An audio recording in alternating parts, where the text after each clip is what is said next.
The question is, are we safe for the upcoming 2027 election?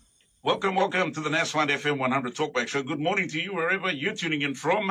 We have a special guest in the studio, all the way from East Civic Province, and most recently, all the way from the floors of Parliament, from the events that transpired on Tuesday. The good governor for East Civic, Hon.Allan, who joins me in the studio. Governor, I keep saying over and over again, which one is it?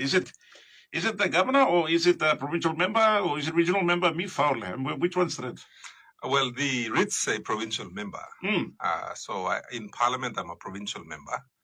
Back home, I'm a governor. So those are the hats I wear. I hope it's not a case of being politically correct, because I wouldn't want to be on the wrong side. Yeah, well, some people get pedantic about these things and they get picky with all these little details. So some people are classroom of innocent. Speaking of which, well, in other words, the motion there to actually put you as the nominee for PM, you said you got knocked back, 3 times? Due to a technical error, due to a technical issue that was deemed by the Private Business Committee. If you recall at the time, we raised the issue on the floor that, you see, you have normal parliamentary motions. The vote of no confidence is a constitutional motion, which means it overrides all other things. What Parliament has done, you see, Parliament has its standing orders. In the standing orders, it makes its own rules. So I think about 15 years ago, they began to subject the constitutional motion to the Private Business Committee.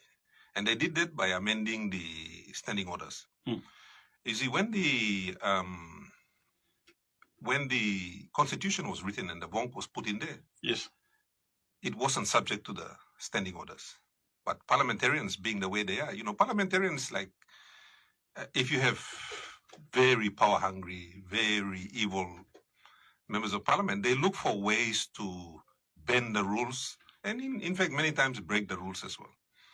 So up until about 15 years ago, motions of no confidence were never subjected to the Private Business Committee, but they are now. Wow. Because they wrote it into the standing orders. So essentially, they look for all kinds of reasons to throw the motion out. The Private Business Committee was essentially initially set up to look at private members' bills that go before the floor. So their primary role, as stipulated initially, was just to check if, like last time, seems like last month, Billy Camel, walking amendment, yeah. That is their role. What they've done is they've added an extra